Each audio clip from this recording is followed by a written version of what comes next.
En los últimos 50 días, Hong Kong, uno de los espacios de prosperidad más importantes del mundo, ha sido el escenario de grandes e intensas protestas contra China. Además de eso, han salido miles de personas a las calles, en algunos cómputos estamos hablando de unas 2 millones de personas, de una población de 7.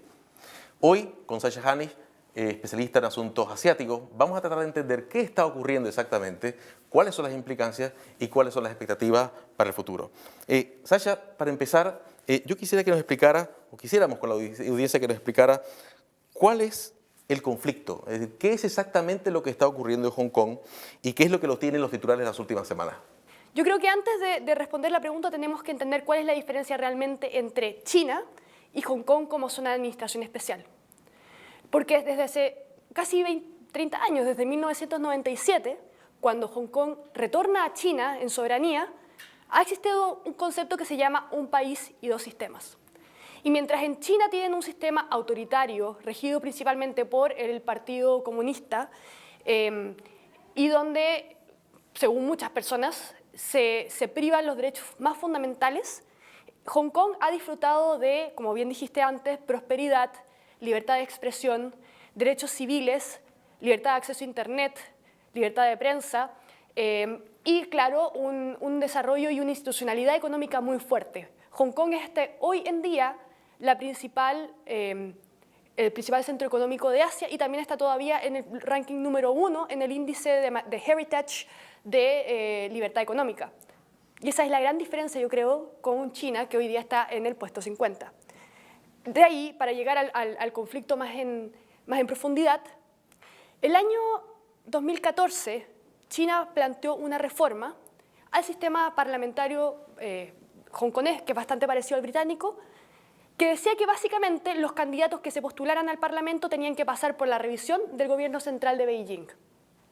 Esto provocó fuertes protestas en lo que se le llamó la Revolución de los Paraguas, en ese tiempo liderado por un grupo de estudiantes que no tenían más de 20 años, y bueno, acabó luego de 60 días con mucha gente en la cárcel, pero sin realmente ninguna victoria por parte de los protestantes, más allá de poner a Hong Kong en el escenario internacional y demostrar que China no estaba tan de acuerdo con esta idea de un país y dos sistemas. En marzo de este año comenzó a tramitarse en el Congreso una ley que permitía la extradición de taiwaneses, habitantes de Macao y hongkoneses hacia China. Y esto fue muy polémico. ¿Por qué? Porque las cosas que son un crimen en Hong Kong no son crimen, o sea, que son crimen en Hong Kong no son crimen en China y las cosas que son crimen en China no son crimen en Hong Kong. Por ejemplo, es un crimen en China pertenecer a una religión, profesar una religión. Hay pastores cristianos en la cárcel. Es un crimen en China publicar información que vaya en contra del gobierno. Es un crimen en China la disidencia. Entonces eso provocó gran frustración en los hongkoneses a los que se les había prometido este segundo sistema, estas condiciones de libertad, que además de ya no poder elegir libremente a sus representantes, corren el riesgo, si están en contra del gobierno, de que se los extradite a China. Y mucha gente dice, bueno, pero claramente hay criminales que se escapan a Hong Kong para, obviamente, esconderse de las penas chinas, que son bastante graves. Claro, pero hay que recordar que esa misma ley que se puede usar para enjuiciar a un criminal en su debido proceso, que también pudo haber sido enjuiciado en Hong Kong, se va a usar finalmente para extraditar disidentes, que ya se ha hecho, para extraditar periodistas, para extraditar incluso figuras religiosas. Sasha, y una pregunta. Lo que tú estás diciendo básicamente se resume en la posibilidad de que China tenga una especie de títere dentro de Hong Kong y además de eso, que pueda fácilmente criminalizar personas, aunque pueda eventualmente también extraditarse algún criminal real, ¿no? Digamos, como un narcotraficante o cosas por el estilo, que pueda criminalizarse la disidencia. Pero en la vida cotidiana de otras personas, ¿no? Que no están en la política, que no están en esta... ¿Qué es lo que está en juego para un hongkonés promedio que está en la calle caminando, trabajando, estudiando? Claro, el hecho de que hayan salido 2 millones de personas a marchar, no estamos hablando que son 2 millones de personas que serían eventualmente extraditadas a China, ¿no? Hoy en día las demandas han cambiado. Recordemos que a principios del mes pasado, Carrie Lam, la jefe ejecutiva de la ciudad de Hong Kong, puso en pausa, más no derogó, la propuesta de ley de extradición y con eso el gobierno de Beijing pensaba que las cosas se iban a calmar. La cosa es que hoy en día lo que están pidiendo los protestantes, lo que están pidiendo estas 2 millones de personas que están saliendo a la calle son elecciones libres. Porque el hecho de que Carrie Lam hubiera podido impulsar esa ley significa que esa promesa que tenía en el 2014, no, ustedes saben que lo que quiere Beijing es que ustedes tengan la mayor paz posible, la mayor solidez institucional posible, era una mentira. Y en la vida de un hongkonés promedio, una persona que sale a marchar pero que finalmente, como dices, no va a ser una persona que vaya a terminar siendo extraditada a China o en otras condiciones, van desde cosas tan simples como acceder a Internet de manera libre, hasta cosas como ir al colegio y poder tener libertad de educación para tus hijos, para ti mismo, tener la libertad de elegir con qué personas te asocias, tener la libertad misma de generar un centro estudiante, por ejemplo. Para una persona normal en Hong Kong, un mayor poder de China y una influencia autoritaria de China que vaya deteriorando la institucionalidad significa en el largo plazo perder aquellas libertades civiles básicas que lamentablemente y muy lamentablemente muchos ciudadanos chinos de la China continental no tienen. Sasha, mencionaste un nombre, Carrie Lam. Sí. Este nombre es central en esta historia, no es un nombre, digamos, accesorio, sino es un nombre protagónico en esto, ¿no? ¿Quién es exactamente Carrie Lam? Porque por lo que tú dices, pareciera tener alguna especie de cercanía con el régimen chino y eso parece no gustarle mucho a los hongkoneses promedio. Sí. Bueno, ahí hay un tema muy interesante. El hongkonés promedio tiene sus razones para no apoyar a Carrie Lam y es que, como habíamos hablado antes, en 2014 se presenta esta reforma al sistema de elecciones que filtra a los candidatos por parte de Beijing y por lo tanto todas las personas que hoy en día están en el gobierno en Hong Kong, si bien respetan ciertos marcos institucionales, están bajo obviamente las instrucciones de Beijing y Carrie Lam no es una excepción. Muchas veces incluso se humoriza sobre la relación de Carrie Lam y Xi Jinping comparándolos con Piglet y el osito Winnie the Pooh. Carrie Lam tiene una relación muy cercana con China, con los ideales chinos y también con los intereses de China continental en un contexto en el que tiene que lidiar con una población totalmente desilusionada de las decisiones que ha tomado China en los últimos 10 años. Digo 10 años y no digo 30 años porque hasta la llegada al poder de Xi Jinping, efectivamente China parecía haber cumplido varias de las promesas que había hecho con Inglaterra al momento de adquirir de nuevo la isla de Hong Kong. Carrie Lam es una persona que no es querida por la gente y una persona con la que la gente tampoco se identifica. Pensemos que según la encuesta que hace la Universidad de Hong Kong, una de las mejores universidades del mundo, sobre cómo se identifican los hongkoneses étnicamente, solo menos de un 20% de los hongkoneses se identifican como chinos, siendo que genética y culturalmente son chinos. Y menos de un 3% de los jóvenes entre 18 y 25 años se identifican como chinos. Eso es un número dramático. Imagínate que solo un 3% de los habitantes de Alemania se identificaran con Alemania, o solo un 3% de los estadounidenses se identificaran como estadounidenses. Ahora, Sasha, eso que estás diciendo tú es importante porque además les cuesta un poco pensar cómo se sienten los hongkoneses. Si no se sienten chinos, ¿se sienten exactamente hongkoneses? ¿Se sienten británicos? Es decir, ¿cuál es la identidad que está en esa mayoría de las personas? Porque estás dando cifras que son bastante significativas. Bueno, la verdad es que es bien complejo porque Hong Kong siempre estaba asociado al sur de China, a todo lo que es la sección de Cantón, y que ha sido históricamente la migración que ha salido fuera de China. Su idioma es el cantonés, no el mandarín. Y aún así han debido, obviamente, comenzar a adaptarse a la imposición del mandarín como idioma oficial. En una condición donde no se sienten británicos, porque recordemos que tampoco era todo color de rosa durante el gobierno británico, o sea, habían grandes problemas. En los años 60 hubieron manifestaciones muy fuertes en contra del régimen británico. No se sienten eso sí chinos, porque claro, sentirse chino significa aceptar esta condición de sumisión y de vivir en una armonía obligada bajo el régimen comunista chino. Y podríamos decir que se sienten en algún grado cantonés, pero Cantón obviamente hoy es parte de China. Entonces podríamos decir sí, que se sienten hongkoneses. Y el ser hongkonés significa un montón de cosas. Significa ser parte de una cultura, ser parte de un idioma, ser parte de ciertos elementos de, obviamente, sincretismo con lo que ha sido la cultura británica como ex colonia británica y también ser asiáticos. ser chino. Nacer en Hong Kong es nacer en esta dicotomía. Y para muchos es un problema étnico fuerte. No sentirse parte de nada y a la vez saber que es un poco de todo, ¿no? Y solo para saberlo un poco, para dimensionarlo, el hongkonés de la calle, digamos, el que tú te encuentras en la calle todos los días, ¿habla generalmente inglés en la calle, habla cantonés, o habla una mezcla, algunas cosas en el trabajo, otras en los comercios? En una entrevista con Joshua Wong, el disidente hongkonés famoso en las protestas de 2014, que hoy en día está gestionando varias de las manifestaciones, le hice esa misma pregunta. Y lo que me respondió él es que el cantonés es su idioma oficial, el cantonés es el idioma que tú escuchas entre ellos, y de hecho eso se habla de los hongkoneses como soberbios, porque si un chino, que está en su país técnicamente, va a un restaurante y empieza a hablar en mandarín, es muy probable que si el dueño es un hongkonés de nacimiento no le conteste o no lo atienda.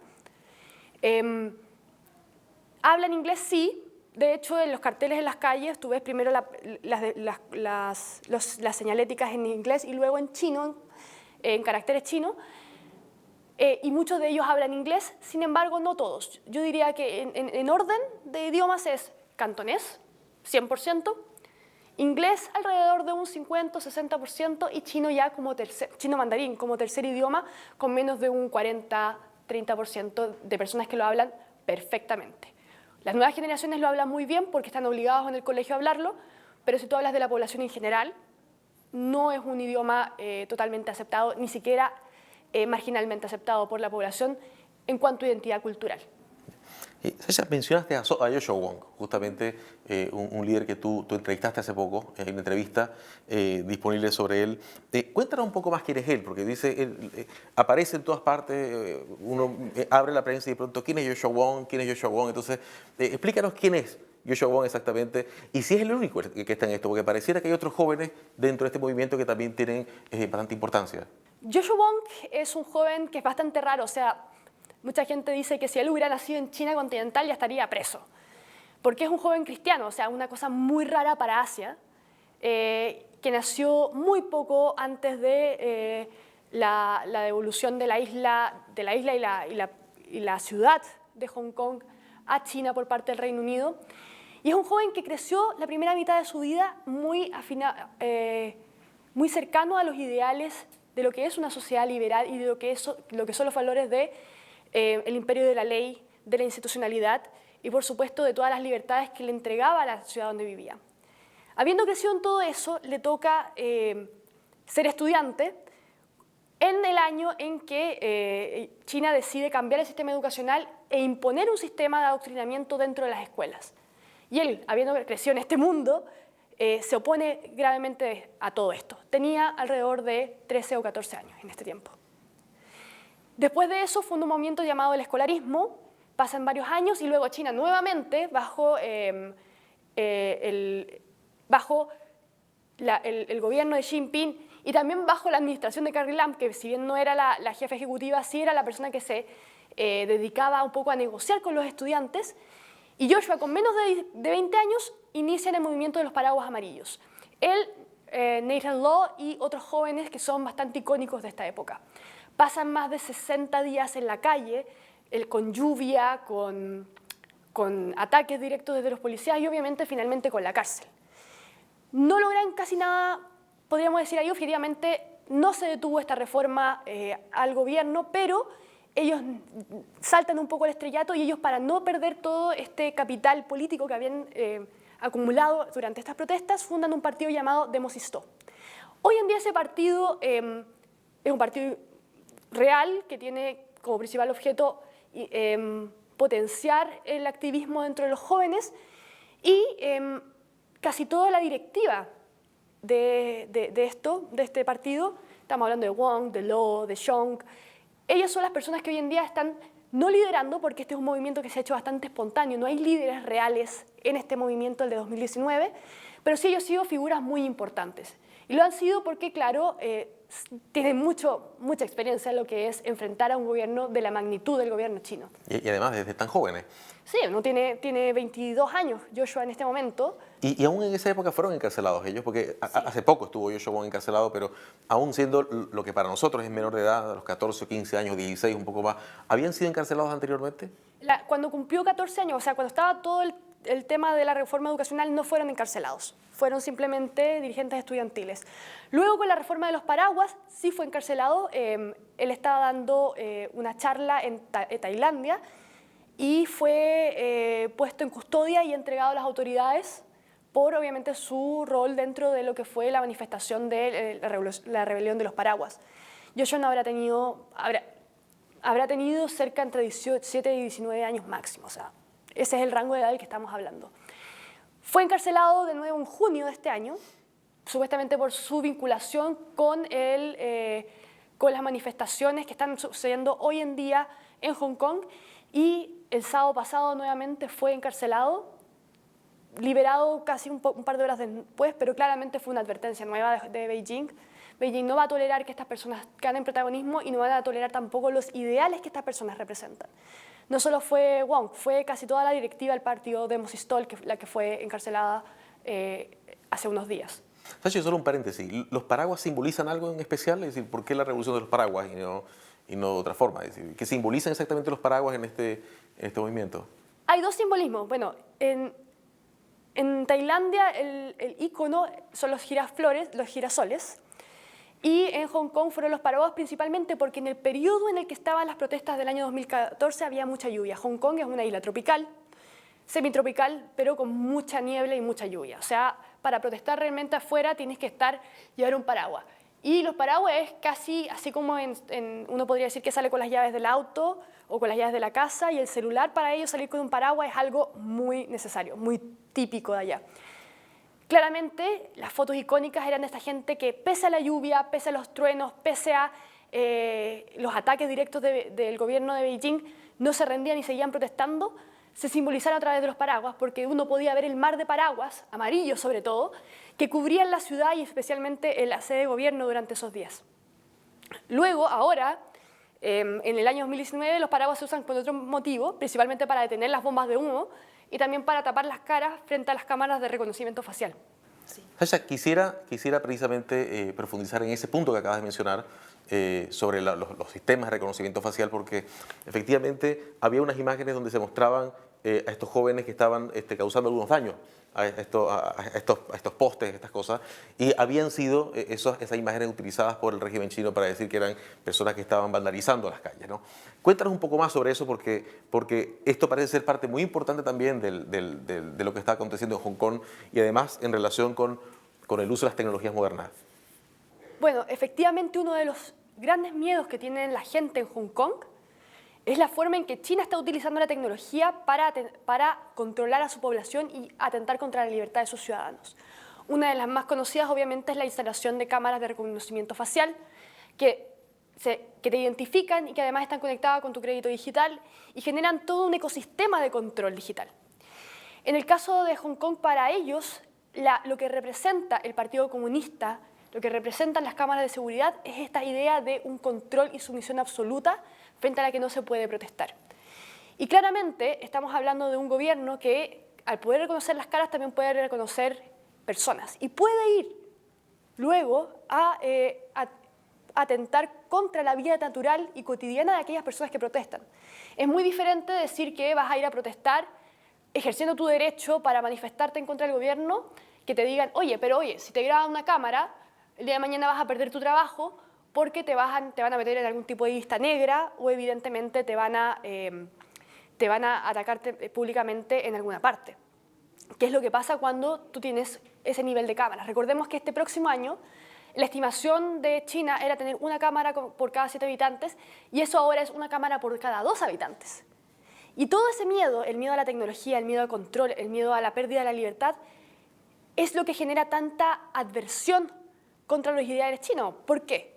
Si tú tuvieras un país pobre, pongamos el caso, por ejemplo, de un país de sudeste asiático, anónimo, y a ti te dicen puedes ser como China, claro, tú quizás estás de acuerdo con votar ciertas libertades en favor de, obviamente, los beneficios que puede traerte un desarrollo económico acelerado.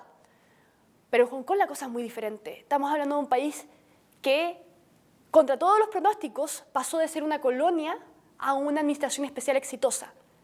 Demuestra que la población de China, sin el control, puede ejercerse de manera civilizada, puede tratarse a sí mismo de manera civilizada y puede prosperar al punto de ser, como habíamos dicho antes, el país más libre económicamente del mundo, si lo tomamos como una ciudad-estado. Entonces, cuando tú destruyes propiedad pública y atacas esos simbolismos, lo que estás atacando finalmente es este ícono del control y la sumisión total hacia el gobierno chino. Es lo mismo que pasó, por ejemplo, cuando se atacaron la hoz y el martillo o los símbolos del gobierno chino a principio de las protestas. Se ponían banderas por sobre el escudo del gobierno chino, se pintaban. ¿Eran actos vandálicos? Sí, hay que admitirlo. Hay ciertas cosas que hacen que son actos vandálicos. Lo que hay detrás es una lucha contra un sistema represivo y que somete por muchos mecanismos a su población. Ahora, Sasha, lo que tú mencionas es un poco la realización de la pesadilla de Orwell, ¿no? del Gran Hermano, pero pareciera que los hongkoneses junto con eso, parecieran, y te lo pregunto acá, ¿qué opinas? Parecieran ser incómodos, ¿no? En el sentido de que como que demuestran que no existe un tal mito de que no puede haber en Asia un progreso sin libertad, ¿no? De que hay una cantidad de condiciones culturales que obligarían de alguna manera que estos países tienen que ser gobernados con mano de hierro para tener prosperidad. ¿Son los hongkoneses algo incómodo en esta historia? Lo son. Cuando estabas hablando me acordaba de la frase de Yayi Shan, que él es hongkonés, pero que está totalmente a favor del gobierno chino y donde decía que finalmente había que apoyar al gobierno chino porque los chinos, si uno los deja en libertad, se descontrolan y se vuelven unas bestias. Y suena súper fuerte, pero es una creencia que se ha dado y un mito que se ha profundizado alrededor de la historia de China. Recordemos que China pasó desde un imperio en decadencia, que fue la dinastía Qing, a un periodo de anarquía, donde se intentó poner una república liberal al estilo occidental, más o menos, con Sun Yat-sen, que tenía ciertas ideas de, obviamente, no occidentalizar, pero sí industrializar el país y avanzar y ponerse al nivel de los otros países.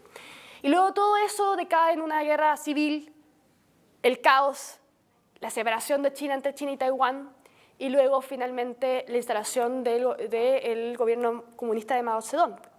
Entonces, para mucha gente, no existe en Asia un gran ejemplo de proceso de transición democrática y prosperidad de democracia que puedan citar.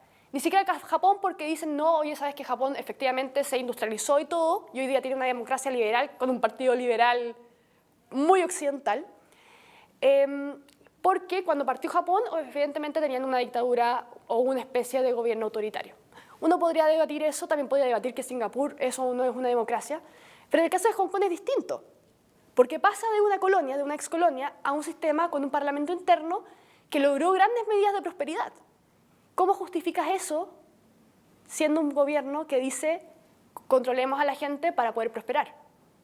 Es muy difícil y muy incómodo para ellos justificarlo. Pasa lo mismo con Taiwán. Taiwán tuvo una dictadura y luego tuvo una transición a la democracia. Hoy es un país, dentro de todo, con un estándar democrático alto y demuestra que personas con etnia china, con la cultura china, con historia china, muchos de ellos escapándose con Chiang Kai-shek durante la guerra civil, con los mismos hermanos ancestros, pueden tener una democracia, pueden elegir democráticamente a sus líderes. Y si no los eligen porque dicen, ¿sabes qué? No es la democracia nuestro sistema, al menos no andan persiguiendo a la gente en la calle por las cosas que publican en Twitter.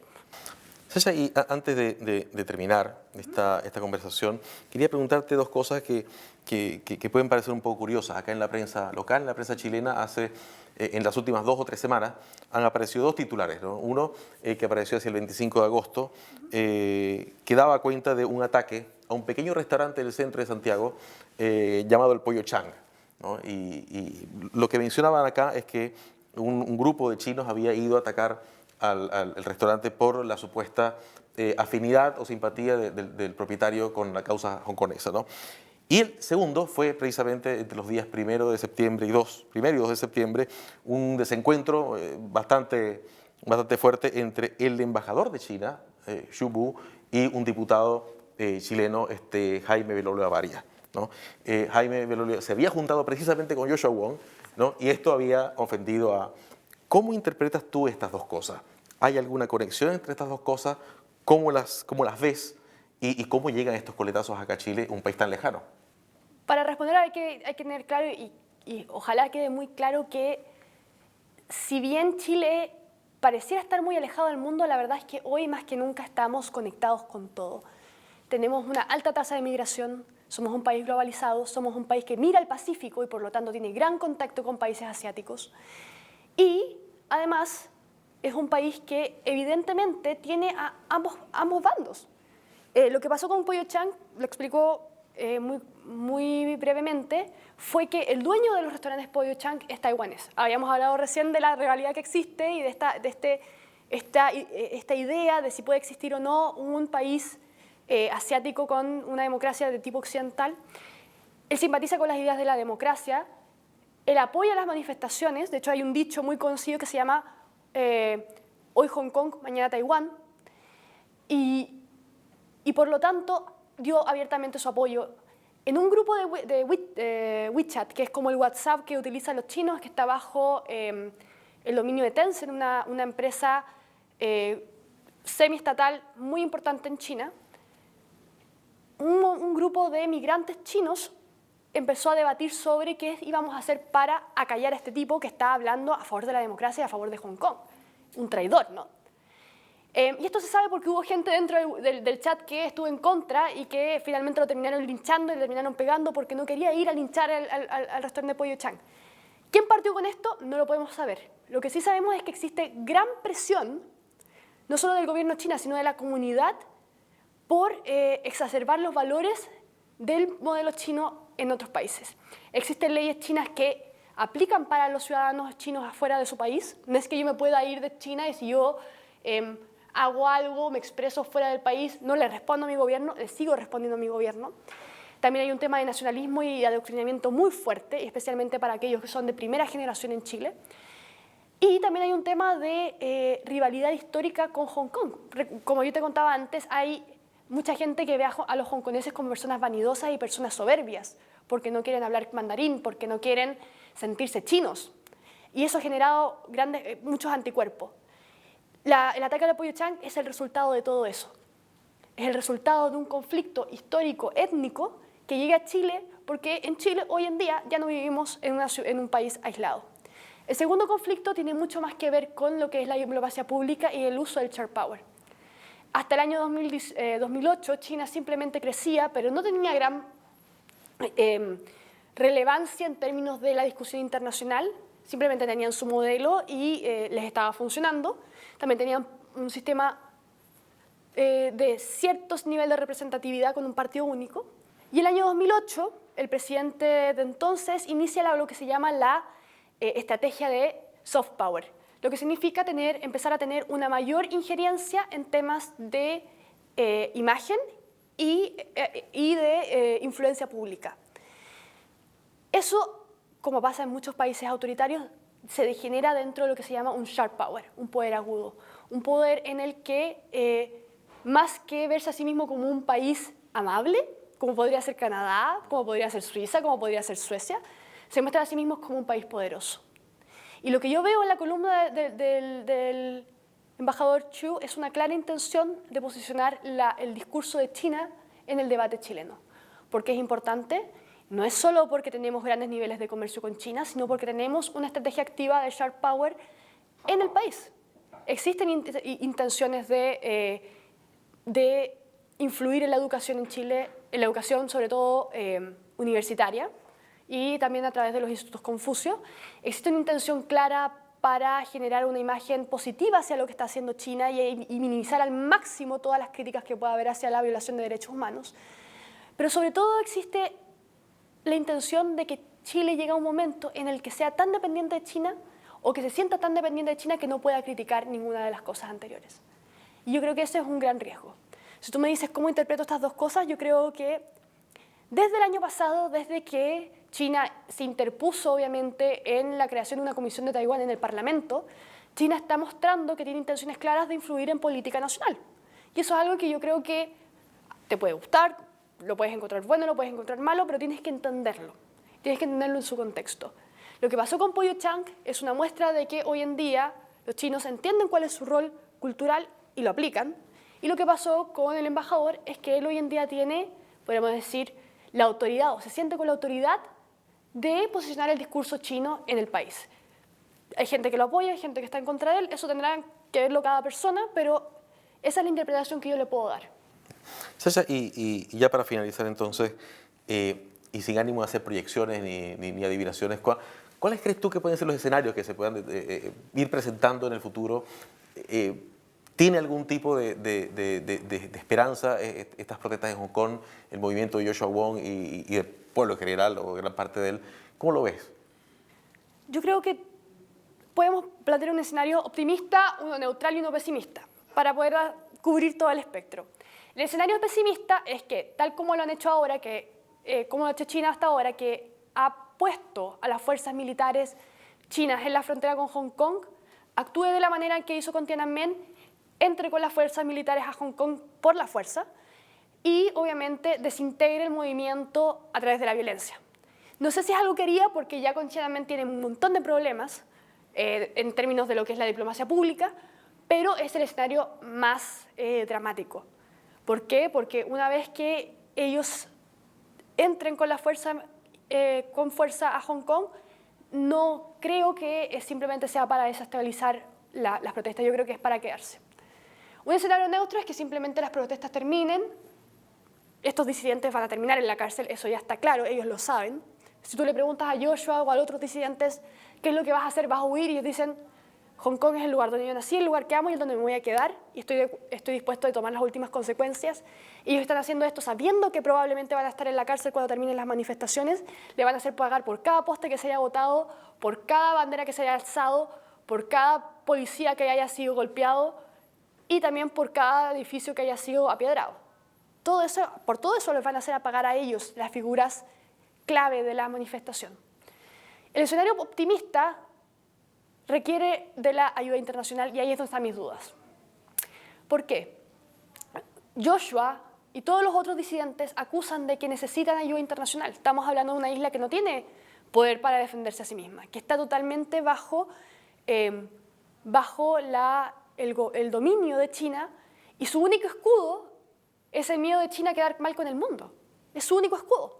Si China no tuviera miedo de quedar mal con Estados Unidos, con Canadá, con Alemania, entraría con sus tanques, sacaría a todos, se quedaría con Hong Kong, la haría prosperar en su modelo y listo. Pero China todavía tiene miedo de hacer eso. En un escenario optimista donde los países se proclamen frente a esta situación, podrían llegar a lograr revertir el proceso 2014 y, por lo tanto, conseguir lo que quieren, y lo único que quieren, que son elecciones libres. Hoy en día el tema de la ley de extradición es secundaria. Hoy en día lo que pide la gente son elecciones libres. Para lograr eso necesitan obviamente de alguien que les ayude a no ser tan pequeños, no ser tan David y Goliat contra China. En un escenario neutral también, y quiero terminar con esto, se deroga la ley de extradición, que ya más o menos se ha paralizado, no se vuelven a hacer intentos para promulgarla, y se mantiene Carrie Lam en el poder. Bueno, esperemos que todo termine de la mejor manera y que además estaremos muy pendientes de lo que siga ocurriendo en Hong Kong en los próximos días o semanas o quizás meses. Por supuesto. Muchísimas gracias, Sasha. Muchas gracias a ti. Muchas gracias a todos.